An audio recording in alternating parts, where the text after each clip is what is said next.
And we're plugged in with Maura Collins. I'm here with Kelci. Hi, Kelci. Hi, how are you? Kelci is with the Florida Department of Health. Yes, ma'am, that's correct. That sounds like an amazing place to work.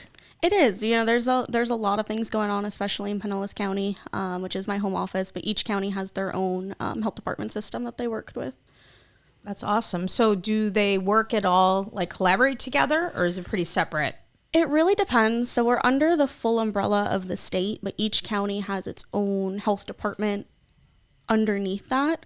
So there's a lot of regional work. It really depends on what department you're working in. Like preparedness, they do a lot of collaboration. Epidemiology, if there's like COVID-19, as people are traveling across the bay, there's a lot of collaboration there.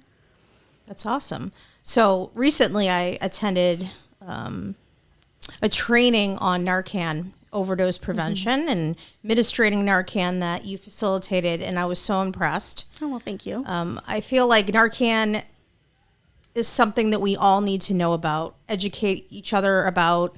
I'm Narcan certified since '07, and when I moved to Florida, I noticed it wasn't up to speed. It was just different down here. Some people knew about what Narcan and what it did.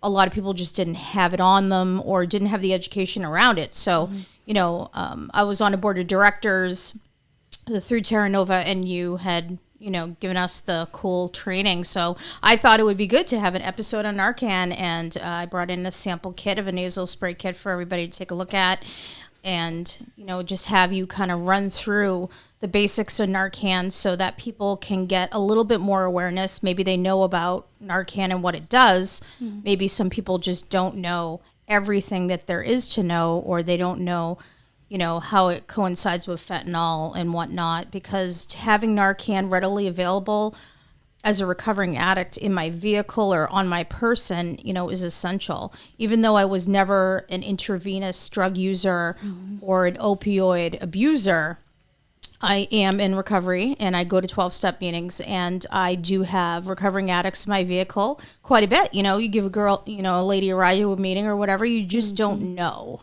Exactly. And that's really the point of Narcan.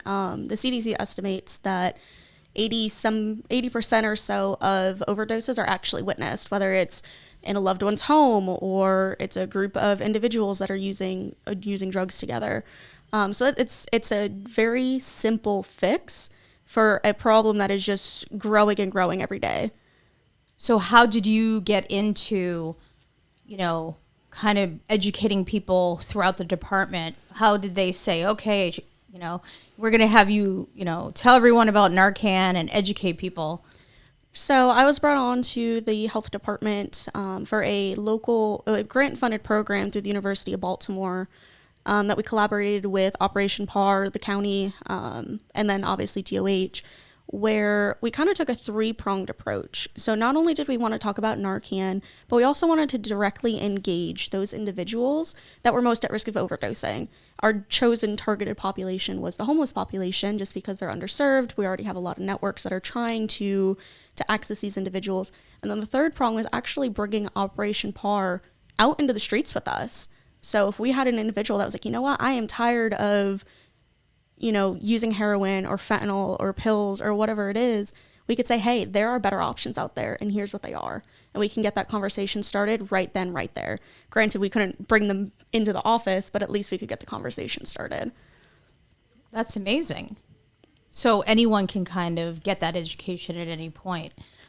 Correct. I know you can go to CVS and get Narcan and not even have major health insurance in order to get it from CVS. They, it's such a publicly accepted, necessary need for Narcan now that it's readily available to the public, which is big. It is. There's been a lot of positive movement towards destigmatizing drug use, especially opioid use, which is what Narcan is really effective against. Now, if somebody were to use cocaine or methamphetamine, that Narcan would really only be effective if it was cut with fentanyl or oxy or something like that. It's only effective against opioids, which is one thing that is both helpful and kind of disappointing, because obviously opioids only show part of the picture versus the whole picture.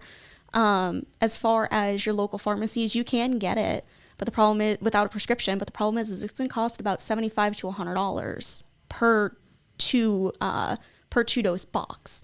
So that can be a really big barrier for some people. You know, if they're living paycheck to paycheck, but you know they know that they need that Narcan to save their life, what are they going to choose?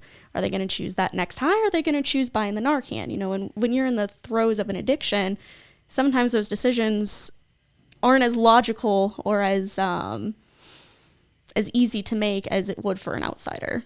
Here's my $1 million question. Ready? Do you think Narcan is a crutch to people so that they avoid going to treatment and getting help, and they just continue to use because they know that if they're with someone and they have the Narcan that they're going to be okay? Like they use it as kind of a reservation against getting help. Mm-hmm. How do you feel about that? That is an excellent question. I think there's a lot of perception out there that, oh, if people have Narcan readily available, it's just going to drive them to keep using drugs. And that's not always necessarily the case. And the whole point of having the Narcan is somebody could decide 2 weeks from now that they are tired of living this way and they're ready for treatment. But if they were to OD tomorrow, they're never going to get that opportunity. So that's really what we're trying to do with this Narcan is say, hey, listen, you know, it's not necessarily a get out of jail free card, because on the box, you know, we try to get the resources out there of, yes, this Narcan is available, but let's get you to the point that you no longer need that Narcan. And the great thing about Narcan is it's non-addictive, and people don't build a tolerance to it.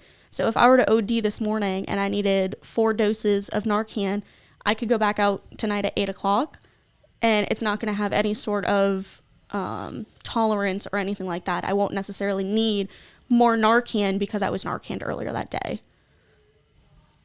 Wow. Well, that's good to know, because I don't think people know that. Right. So your training really kind of went through like administration of the Narcan. Mm-hmm. Maybe you can go over a little bit on that, and, you know, what drugs it, you know, how it breaks down the different drugs or whatnot. Sure. So like I mentioned previously, it's only effective against opioids. It doesn't even have to be straight opioids like I touched on. You know, if somebody has used cocaine or methamphetamine or even benzos and they're cut with an opioid, that Narcan will be effective to some degree. And the way that it works is in your brain you have these little receptors, and your body actually naturally produces their own quote-unquote opioids through your endorphin. So think of after you take a really great run, you're in a car accident, you're watching an exciting basketball game, you know, something like that, where, you know, you almost get that feeling of being high. Well, the opioids do the exact same thing in their body, just tenfold. And that's why people tend to get addicted to drugs versus running at the end of the day. So what this Narcan does is once it enters the body, it kicks the opioids off of the receptor, and it just stands in its place. So it doesn't clear the opioid from the body. It just kind of acts as a stand-in to bring that person back to some form of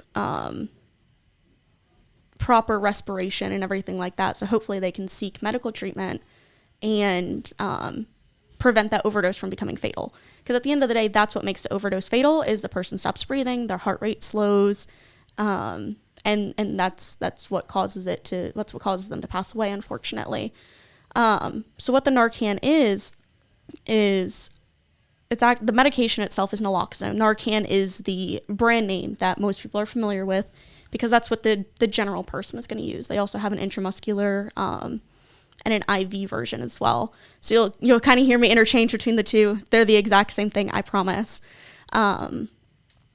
What else had you asked me about in regards to this just the administration of it, because I think some people just don't know what to do if they, you know, are in a room and they all of a sudden see someone ODing, or they walk into a bathroom and they don't know what to do, or maybe they have Narcan in the room, but they just have no idea. They've never had to use it before or anything. So like a newbie. Sure. So one thing that's great about the box is, you know, if you were somebody was like, hey, here's some Narcan, use this quick, this person is overdosing.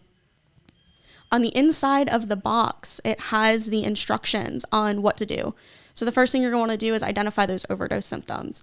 And typically They're going to have the slowed breathing, the slowed heart rate. They're going to be incredibly unresponsive or very lethargic that you can arouse them, but it's going to take a lot of work.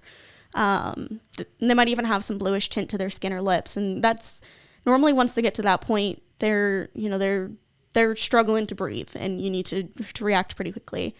So each box of Narcan that you would receive has 2 doses of the nasal spray in it. They are just a small little aluminum-backed plastic nozzle, for lack of a better word, that you just insert into somebody's nostril. The plunger, you have to press pretty hard underneath, and it actually kind of pops because there's a small needle on the inside that causes the medication to release through the plunger into somebody's nostril. So if you look here, this little plunger actually goes, like I said, you have to press pretty hard. It's so you'll know when it fully deploys. And then after that, you're going to want to call 911. I always like to say Narcan is not a forever fix. It's only effective for 30 to 90 minutes, depending on how potent the drugs were, how much of a drug that they use, and how much Narcan that you have to use. So the one good thing about Narcan, though, is it does work pretty quickly. So if somebody's in the very early stages of an overdose, they might only need 1 or 2 doses, and they'll start to come around. Now, it might not be a snap turnaround. There are some people that do go into that immediate withdrawal. They're going to feel pretty bad. It's like having the flu times 100 from what I've been told. But there are some people that, their breathing may start to become a little bit more normalized, but they may not fully come out of it. In those instances, with the Narcan, what you can do is after you give that first dose and you call 911, wait 2 or 3 minutes and see if, try shaking them, see if they come around a little bit more, check their heart rate and things like that. You can give them a second dose. 2 or 3 minutes later, if they're still not coming around and you have more Narcan, you can keep giving the Narcan as needed until they start to come around, or until EMS responds, if they chose to call 911. So that's really the great thing about Narcan is it works pretty quickly and it's pretty effective at what it does. I do know reports of individuals, especially if they take full fentanyl, that it could take 10, 11, 12 doses of Narcan to bring them back to some level of normalcy, whether that's the full withdrawal or at least just where they're breathing a little bit better. So through the OD process, they're still going to be administering it in the hospital as well. So if in the ambulance or whatnot. Right. If it's needed, EMS providers, they have it there. The hospitals will obviously have it there. And if somebody refuses to go to the hospital, they recommend that they be observed for 2 hours just to make sure that they're not going to overdose again. Because like I said, that Narcan does not clear the opioids from the body. It kind of just acts as a stand-in. So once that Narcan wears off, if the heroin or fentanyl or oxy or anything like that are still in the body, they can go right back onto those receptors and that person can overdose again. So that's why it's really important that if somebody is willing to go get medical treatment, that they really need to go get medical treatment. With the advancement of going from the kit that they used to have, it was kind of like an EpiPen, right? Kind of, you know what I'm talking about? Yeah. The older kit. Yeah, so they do still have those. Obviously, they're not as common or convenient as the Narcan is, but those are still an option. But it tends to either be the Narcan for the average person or the medical grade injectable type. Right. I did some research that they might come out with like a patch form. I have not seen that. FDA hasn't approved it. I was reading on that. I was thinking, maybe they'll eventually have a pill form. That would be incredible. That would be nuts. They're already using Narcan in other capacities. So for Operation PAR with their MAPS program, which is their Medication Assistant Patient Services, one of the medications that they use is buprenorphine is the main ingredient, but they also have the naloxone mixed in with it. So they still provide the response of if an individual were to take an opioid, because the buprenorphine is a form of an opioid, but it has the naloxone in it that keeps it that kind of keeps it a little bit more of a mellow response versus taking methadone or some of the stronger opioids that are out there. So has the death count in the county gone down considerably? Or we can't even really go there, right? Because that's just always a crisis. I wish I could say it had declined. Between 2015 and 2019, I want to say we had like 146% increase in deaths. The numbers are still being worked out for 2020 just because they have to finalize with the medical examiners and everything like that. But I can tell you in 2019, we had 332 people that had passed away from opioid-related overdoses. So, wow. and COVID has not been our friend. COVID has not been anybody's friend. It really limited our operations. It limited individuals that were in recovery. It limited individuals that were looking for recovery. And it actually made the drugs even more dangerous because of the disruption in the supply chain. You know, with borders being closed down, travel not being as easily, people kind of started doing their own thing at home and kind of playing around and working it out and see what they can make happen, because obviously there's a need and they're going to want to meet that need. Right. What scares me is the pill mills. Luckily, the pill mills have cracked down pretty hard. That was a big push when the opioid epidemic curve really started, when everybody's like, oh, maybe these opioids aren't such a great idea.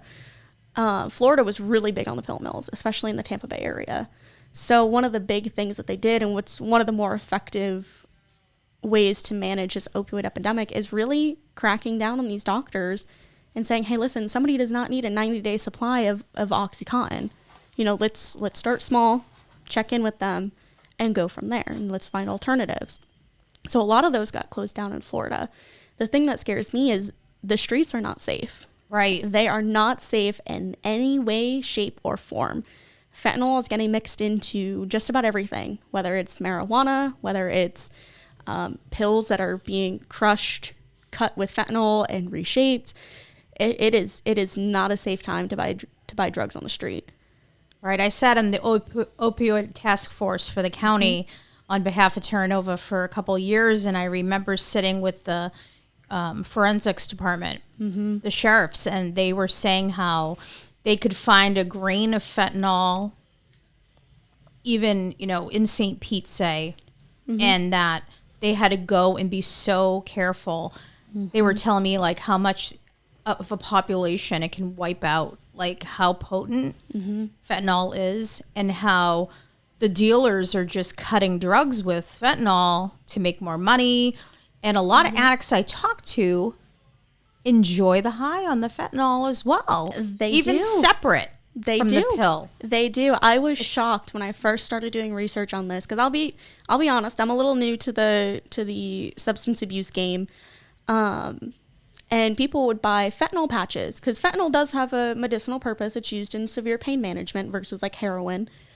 And people would buy fentanyl patches, and they would cut them open, and they'd put them along their gum lines for the high. It's kind of counterproductive. You would think people would want to run away from the danger, but unfortunately, that's just not the case. And the better the high, they're going to tell their friends, because you get more bang for your buck. Right. And next thing you know, that dealer is climbing to the rankings of the best dealer in town because they have the best product. But Narcan isn't 100% proof on all fentanyl, of all mixtures of whatever you're putting in your body. So when you're using, when I was out, I wasn't, doing those sort of drugs, but what I was using, I didn't care, because, you're so wrapped up in using that, you don't care. Right. But then when you get clean, you see like movies and videos and stuff on TV and like stuff like this where you're educated and you're like, holy crap, that could have been me. I could have overdosed and been in a hospital or potentially died. Yeah. I mean, yeah, it's sad. And some of the street outreach that we've done, there was a couple that we met, and the woman was an active heroin user, and the gentleman was a early recovering stages from cocaine, and he actually almost overdosed because his cocaine was laced with fentanyl. And thank goodness his partner had Narcan, and she knew what to do, because if not, he would have died. And he wasn't even looking for that kind of high. He was using cocaine, which is an upper versus a downer, like an opioid. So it goes to show that the the drug using world is a very scary place right now. Other than this episode, which I hope helps a lot of people, learn about Narcan, what else can we do, not just in the Tampa Bay area, but, on a national level to help with Narcan awareness, opioid awareness, overdose prevention? Quite honestly, talk about it. It's a very touchy subject for a lot of people. Traction to get things going, to make a difference in the community is slow, just because there's a lot of people that are misinformed, or they don't educate themselves on what it really means to either be an active addiction, or how it affects the community, or how it even affects, the person themselves. And it's a very complicated thing. It's not as easy as, okay, we're going to take your drugs away, or we're going to do this, or we're going to do that, because there are so many different pieces to this puzzle that trying to just give out Narcan, as great as it is to keep people alive, that doesn't necessarily solve the bigger picture. Because if somebody is still using Narcan, or still using regularly, and they know that they have Narcan available, you're right, to some degree they may have less of an interest in receiving treatment and care, but at the same time, it's at least keeping people alive. And at the end of the day, that's all that public health professionals really want, is to keep people alive. That's the work that we do. But really just talking about it, destigmatizing it, and make it a little bit more of a normal thing, because unfortunately it is a problem that is very deeply rooted, not even here in Florida, but nationwide, and even globally in some parts of the world. That just talking about it is going to make all the difference in getting some actual change going. That's good. We need to talk about all sorts of different things, right? Yes. Do you feel like the county has enough grants and money coming in from, on a national level to keep, the education and supply going to, install the Narcan boxes, the big metal cases that you put in the buildings? I mean, is there enough of that grant stuff going on? I mean, I remember President Trump was, big on opioid epidemic, and he donated, made sure there was a lot of money that was being donated, and I'm hoping his intentions were pure on that. But do you feel like there's enough money coming in from, on a national level to kind of help combat the opioid epidemic? Well, obviously everybody would love more money.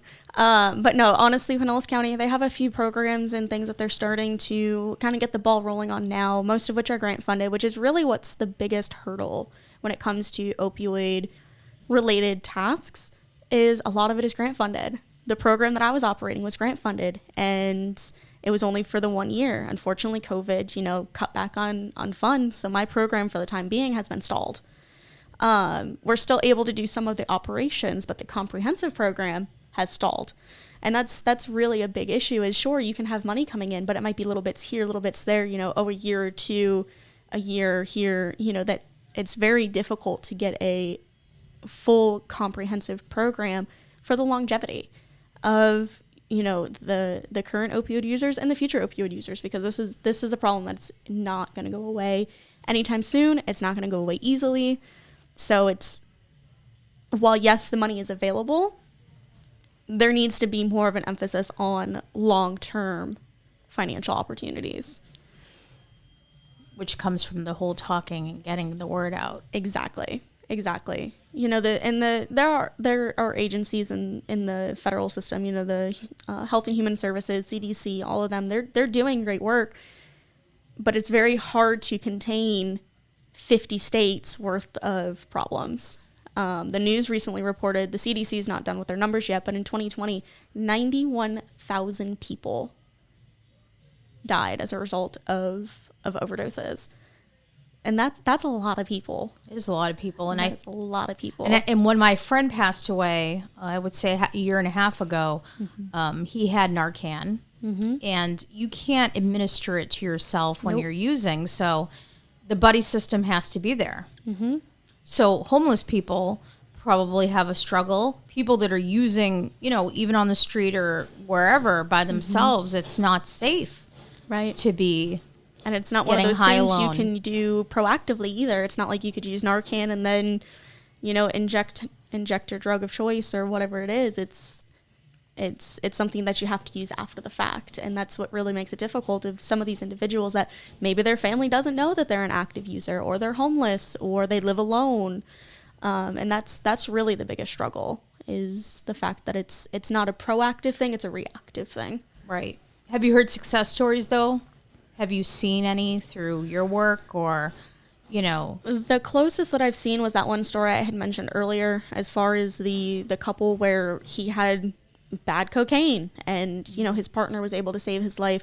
Unfortunately, with the homeless population, they have a lot of different concurrent issues at once, that trying to tackle their addiction is the least of their concerns. So I haven't gotten to see much of that full circle picture, because just like everybody else, we're trying to piece it together too. COVID did not do us any favors. It limited a lot of our outreach and our opportunities for outreach. So that full circle was a little bit difficult to see. But I can't tell you how many people, you know, we go out and just talk about Narcan, and they would be like, oh, that stuff is amazing. I've seen too many people die out here. The work you guys are doing is great, and everything like that. So, I mean, there's a big need for it. And hopefully we'll be able to catch up to that need sooner than later. So what kind of people were you giving the training to when you had your grant going and you were, you know, working on that? So really it was to willing parties at the end of the day. Unfortunately, opioids are something that a lot of people still don't want to talk about. Most of the work that we did was with our EMS data. So our EMS providers would share where different overdoses were occurring. And if they met a very, very small criteria as far as, like, do they interact with the homeless or transient population? You know, are they in an area that has a high overdose rate? So, for example, Terra Nova was never on my list.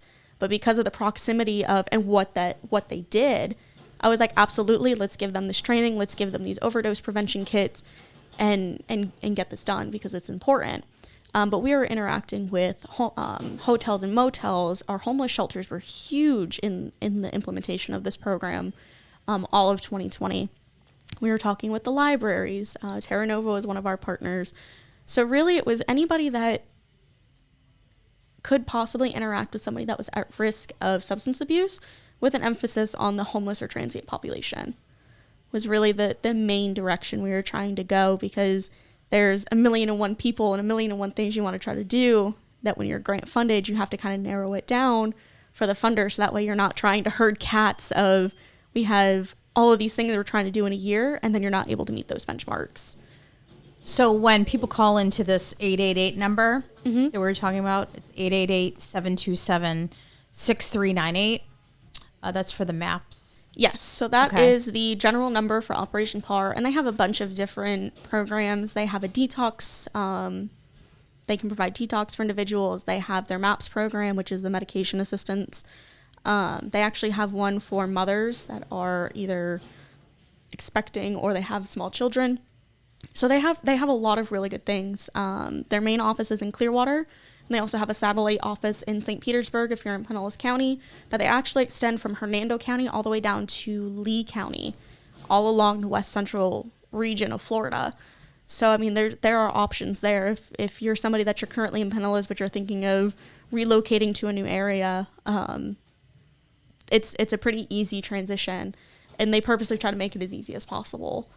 So that 888 number, anybody could call in and say, hey, here's my predicament. I need help. What direction do I need to take? And if there's somebody that needs to go through the detox process, because that's really a big thing that keeps people in addiction. They don't want to go through the withdrawal process, and I wouldn't either. From what I've heard, I would not want to go through that withdrawal process. So, and that like I said, that's really what keeps a lot of people in an active addiction. But the Operation PAR number is, and they'll direct you to the programs that would best suit you and what they can do to help you. But there's a few private providers, and other places that, you know, medication assisted treatment is not as widespread as we'd like, but it's out there. It's out there, and it's growing. That's awesome, because we need that to be able to refer people. Exactly. You know, there's so many people out there that maybe they have children that are addicted, or they live with someone, or they're just not educated, or they want to get some information for someone they know and they have nowhere to go. And you can Google, but it's overwhelming. It is. It is absolutely overwhelming. And, you know, back when the treatment wave kind of started, unfortunately, there were a lot of people that took advantage of these individuals that were in a vulnerable state. They just wanted help. And they kind of got screwed over, for lack of a better word. And there are some people that are reluctant to get back on the horse and try treatment again. Even if it's an outpatient, you know, they're like, oh, is this actually going to help? Are you going to, you know, overcharge me? And I don't blame them for that. So that's also another caveat to, no, this is good treatment. Like, you're going to get what you need, that we just have to overcome. I think it's good for people to have it. I mean, just have it on you. Or Absolutely. You know, there's a lot of us that, you know, if we can get our hands on Narcan, we carry Narcan, you know, especially some of our people that are doing like home visits with individuals at risk or things like that, because you just never know. And one thing that's great is in Florida, the DCF department, they actually have a Narcan program. They have some parameters that you have to meet, but you can get free Narcan. If you meet their criteria, you can get free Narcan that you can dispense of freely. That's great. Yep. One of the limitations is you do have to have a pharmacy that can receive. And then there's a few other parameters, but yeah, it's a great program and that's how you're going to get Narcan into the hands of people that really need it, because that $75, $100 price tag it's not realistic for a lot of people. Maybe because of the fact I'm in recovery, and, you know, I know a lot about Narcan and, you know, in drugs in general, from experience. I get nervous when I'm in a public bathroom. Okay. In a restaurant, or if I'm in like the Wawa or something and I need to use the bathroom, because, you know, that's a lot of people that use hide, you know what I mean? And having Narcan on me makes me feel more comfortable. I know not to leave it in my car. Yes, so it is temperature sensitive. That's really one of the biggest limitations, is it is temperature sensitive. So you can't leave it in your glove box. You can't leave it in the trunk of your car. But other than that, as long as it's room temperature, ladies, keep it in your purse. Fellas, keep it with your wallet and throw it in your back pocket, you know, or throw it in your center console, and hopefully try to remember to take it out with you when you leave your car. But yeah, other than that, I mean, Narcan, I love Narcan. I mean, it is such an easy fix for such a preventable problem. And I know that, you know, pharmacies will let you return the kit if it expires. Yes. For another one. Yes. And also with Narcan, because it doesn't have any addictive properties, it does literally nothing if you have no opioids in your system. So for example, if you're walking into your local Walmart and you see a homeless gentleman, just as an example, out front, and they look like they could possibly be overdosing, but maybe they have diabetes and they have low blood sugar, right? Which could mimic a lot of those symptoms. And you give them Narcan, unfortunately, it's not going to do anything to help his predicament. So you never know. But you never know. And at the end of the day, that's the important thing.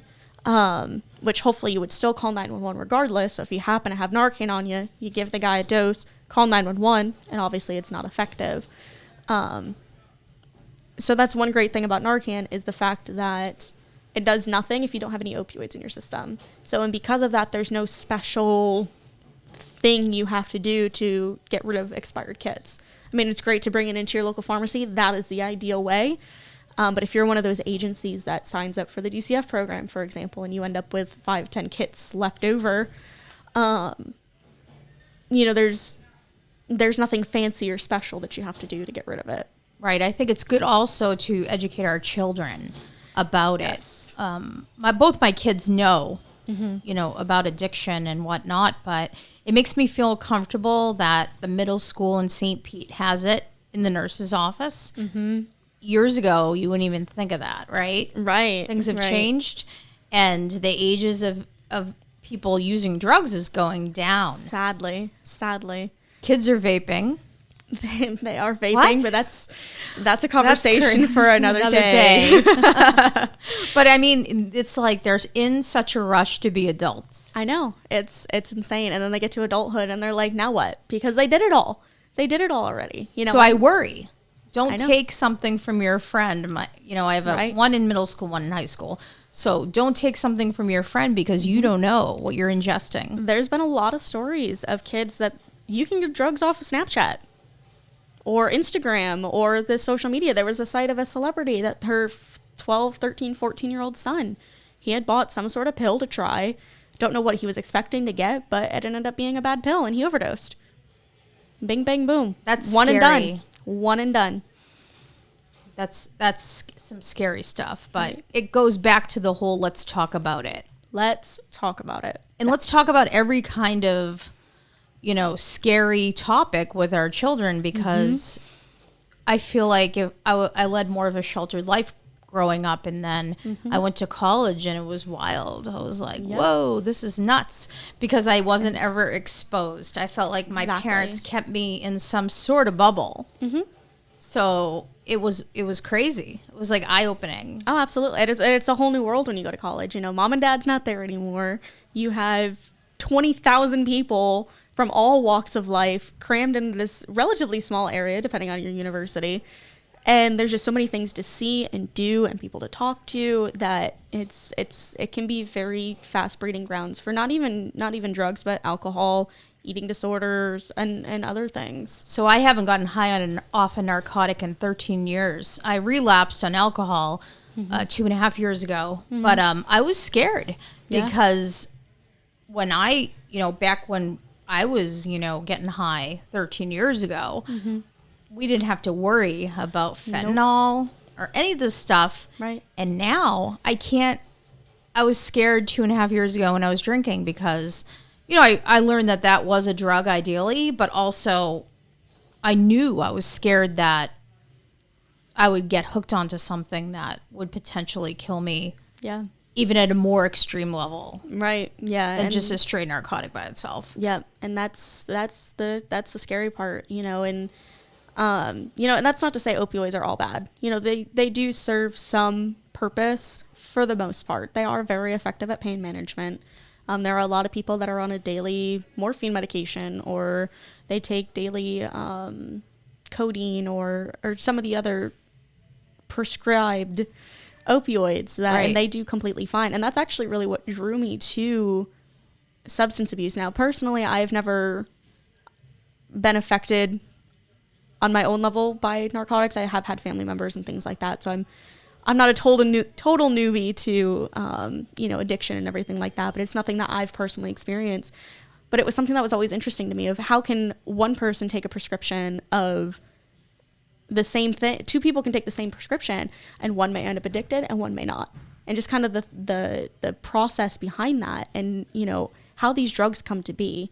Like Netflix, they have a ton of docuseries out there on the drug epidemic, whether it's opioids or pretty much any drug.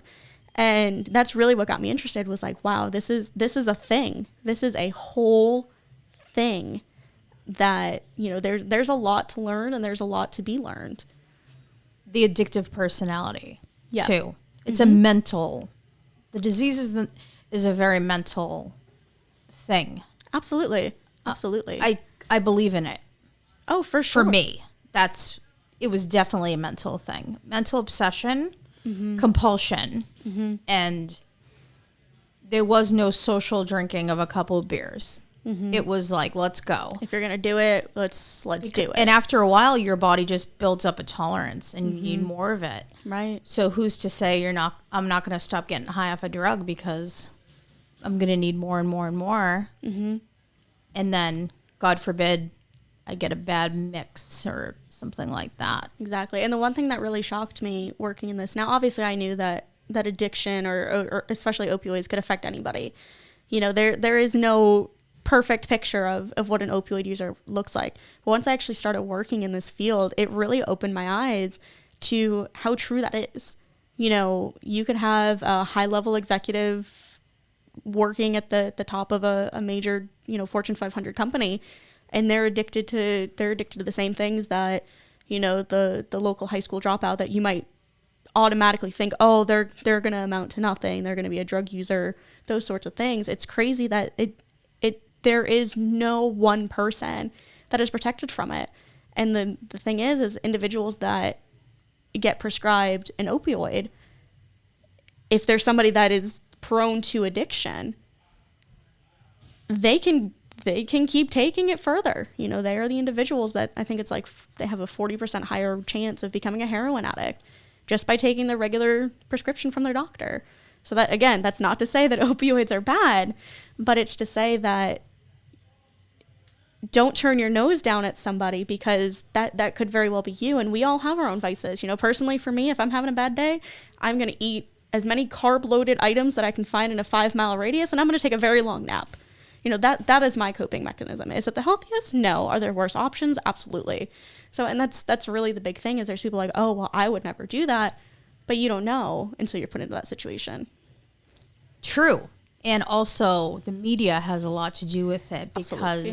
famous people, celebrities, they die from opioid issues that we didn't even know. Yep. Prince. Yep.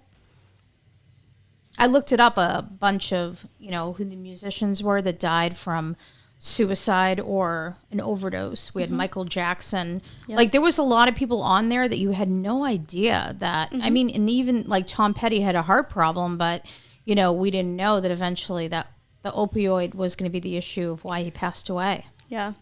So it's scary that it could be anyone.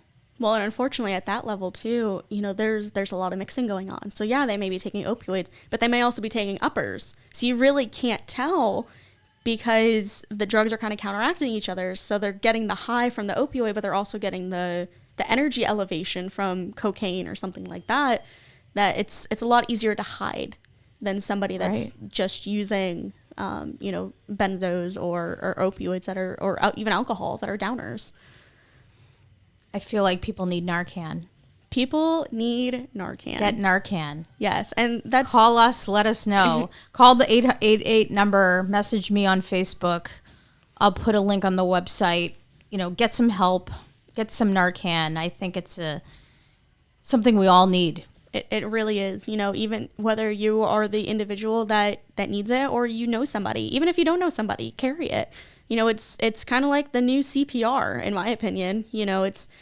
For a while, everybody's like, oh, get CPR certified, which is a great skill to have. But this takes it a step further, because guess what the last step of a overdose response is? To provide chest compressions, which most people, for the most part, can kind of figure out. It's now just adding this extra piece of if somebody's overdosing, which is becoming far too prevalent to the equation. Put in your first aid kit. Absolutely. I mean, they're pretty small kits. If you take them out of the box, they're pretty small kits. They have a pretty long shelf life. They're actually talking about extending the shelf life. So it's not a bad investment. You know, it's 2, maybe 3 years of a shelf life. I can't remember if it's going from 1 to 2 or 2 to 3 off the top of my head. But it's a worthwhile investment. And if you're not in the Florida area, reach out to your local health department and say, hey, is this something that I can find locally? It's important. It's important. It's a very easy fix for a very large preventable problem. It's definitely necessary. Even people that stay clean. Yeah. You know, well, you just don't know. You don't. And we saw that with COVID. You know, you had some people that had 5-10 years of sobriety under their belts, and the isolation, or maybe they lost their job, or something happened that, you know, they relapsed, and it's unfortunate, and the drugs are a heck of a lot different today than they were before. So it's important to have that in your back pocket. So do you think you'll get another project, another grant to kind of get back into doing more Narcan awareness work? Yeah, absolutely. In the field and stuff like that? Absolutely. Like I said, my bigger picture comprehensive program is what stalled. But as far as the work that we're doing, we have 2 or 3 different projects that we're kind of juggling right now. They're all focused on opioids and overdose prevention. So the messaging is not going to stop. The Narcan messaging is not going to stop. The efforts are not going to stop. It's just a matter of the bigger picture is currently stalled, but they're talking about trying to get funding in the near future. So we're stalled, but we're not gone. That's exciting. Yeah, there's a lot going on, and Pinellas really puts a lot of effort towards overdose prevention because, like I said, it's not going anywhere anytime soon. And to help people, get the education and get into detox, that's what we're trying to do. Absolutely. And the outreach component is really just as important as the Narcan, because when you have repeated interactions with somebody, you may see them once a week, every week, and it might not be till the third week that they're like, you know what, I'm tired of listening to you talking about this medication-assisted treatment. Like, just give me the paperwork. I'll give them a call and see what they're about. And that's, we wouldn't be able to do that if they were to overdose. And that's really the big message is, we're not trying to push you there. We're trying to meet you where we're at. But I'm going to keep talking your ear off about this Narcan and these treatment options because I want you to see a better, I want you to see a better life, because that's no life to live. So if you wanted to call and get a bunch of Narcan, you could call and you would get a certain amount for whatever you would need. Do they go by household or people you're going to help, or just give you a certain number? So I'm not entirely sure in that capacity. On an individual level, they may still need to go through the pharmacy in that sense. Operation PAR is great. If you are a client there or a loved one of a client there, you can walk in and say, hey, can I get 4 kits of, 4 Narcan boxes? Sure, no questions asked. Here you go. Have a great day. So that's a really great avenue. I'm not sure about the private agencies, if they have the same luxury, for lack of a better word. But as far as like organizationally, absolutely. The DCF program, if you can get yourself registered, you can put in an order for 500 kits if that's a justifiable need. That's awesome. So it'd be cool to like organize some sort of, I was thinking of an event to kind of bring some Narcan awareness, locally. I just feel like a lot of people just don't know much about it. Mm-mm. Or I'll say, who's interested in learning more about Narcan and having some on them, and a lot of people say yes, and they get excited about it because they've known people that have overdosed and they've known the struggle, or they've lived it themselves. Yep, and a big hurdle that we're seeing is a lot of people, they are all sorts of excited when you first start talking about it, and then you call them to the table to follow through, and you get a bunch of this, and because it's great to hear about it, but it's a scary avenue to walk. At the end of the day, it is, because if you have somebody that is on death's doorstep, if you have somebody that's got the death rattle going on and they have not been breathing for a few minutes, and, you can tell that they are knocking on heaven's door, that is a very scary place to be if you've never had to fill those shoes. So I can understand some of the hesitancy that people have, but you're absolutely right, is talk about it, make it more commonplace. And I think a great place to start would be when the sheriff's office does their drug take back day, their medicine cabinet clean out. Right.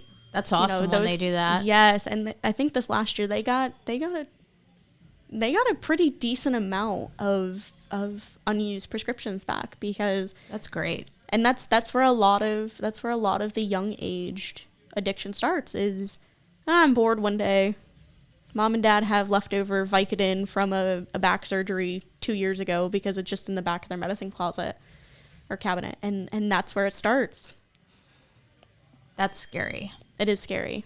That is incredibly scary. A friend of mine said that he just jokes around kind of because he's been in recovery a long time, and he said something about putting marbles in his medicine cabinet so when people come over he can hear. Like, because as an addict it's the first place. Oh, of course. You go to someone's house and you're opening up the medicine cabinet and you're wanting to see what's in it. Yeah. And the thing is, like, a lot of people, especially with generic medication, don't know what they're taking. Right. Oh, this might be something. Or they think it's a Percocet and it's not. It's something completely different. Right. You don't know what you're going to take. You don't know what how your body's going to react. Absolutely. It's like Russian roulette. I know. And it's right. Exactly. And this is kind of a sidebar here, but I was helping with the vaccine efforts. And one of the questions we ask is medication allergies. And people are like, oh yeah, I'm allergic to morphine or codeine or whatever. But you don't know until you take it. So if you've never taken some of these prescription pain medicines before, and you're like, yeah, let's screw around and find out. And then drink a bottle of Jack Daniels on top of that. Oh, yeah. There you go. There's a bad idea. That is a horrible, horrible idea. Do Awful. not advise. Do not advise to do that. Because people mix stuff. They do. They do. Especially like parties and people are having a good time and you're already kind of out of your sorts, whether you've already been drinking or already been doing some sort of drug, that your sense of logic is just... And your stomach's going to get pumped. Oh, because... Yeah. You've had a bad mix. Yeah. My friend had an aneurysm on cocaine and fentanyl. Really? Brain aneurysm, stroke. Wow. He lived, though, but his life is not the same. No, it's not. And, it's not. And you never would know. Like you were talking about it before, you would never know that he was addicted. Mm-hmm. Well, and the sad thing I've seen, and social media has really made it a lot easier for you to connect with people, from years past. And, I see kids that I went to school with that have gone through a pretty severe addiction. And there was a fella that I went to elementary school with, and he had this very long, probably cathartic Facebook post where he just laid it all out there. And my mind was blown because it's so commonplace. It is. And I feel like there are more people that know somebody, even if they don't fully know somebody that has an addiction or has struggled with addiction, than people that don't. It's very common. And it's incredibly common. And it doesn't even have to be drugs. You have your buddy that pounds a 6-pack of beer, a 12-pack of beer every night after work. That's just as bad. The gambling. Yes. Yeah. There's gambling, the food addiction. Yep. Mixing all these things together. Sex addiction. Yep. And at the end of the day, it's really the mental health. And you touched on that earlier. It's the mental health at the end of the day. And that is a very messy. And what scares me is a lot of people are on psych meds, too, because they're, say, bipolar or they have psychological issues and they need to be on medication. So if you're taking all this different medication for psych and you're mixing opioids in there, that can't be good for your body, man. It can't. And the thing is a lot of these people don't realize is there are a lot of people that start using drugs as after a prescription gone wrong, we'll say. Right. But there's a lot of people that they're just trying to self-medicate. They've tried a whole bunch of things. Nothing has worked. So they turn to last resort and they get sucked in. They get sucked in hard and they get sucked in fast. And that's why people in recovery, when they have to go and have surgery, we really reach out to our network and make sure we have a plan in place. Right. With our sponsor, with our family, so that, you can take medication that's prescribed. But I remember when I had surgery and I had to be knocked out, it was scary because I had, at that point, 8 years clean and I hadn't, been high at all. And to even just have anesthesia, that was scary. Yeah. Because I've never had that happen before. So there's a lot of fear, and even in recovery of, the possibility of going back out and overdosing. And I just really appreciate you coming on the show today to talk more. I mean, who thought we could talk for an hour about Narcan, but I believe we could. Oh, absolutely. I mean, just going round and round like we have, whether it's directly about Narcan or just prevention strategies. I mean, it's a topic that, because it's been in the closet for so long, because it's been in the shadows for so long, once you get people talking about it, it snowballs. It's a snowball effect. It's the hope shot. I give a hope shot on every episode of breaking the cycle, eliminating the stigma. Talk about it. Get educated. Narcan. Yep. And I appreciate you coming on the show today. Absolutely. Thanks so much for having me. It was a lot of fun. I'm glad you had a fun time. And everyone can call the number. It's 888-727-6398. And it will be on the website. Kelci, I appreciate you coming on the show. Thanks so much. Thanks.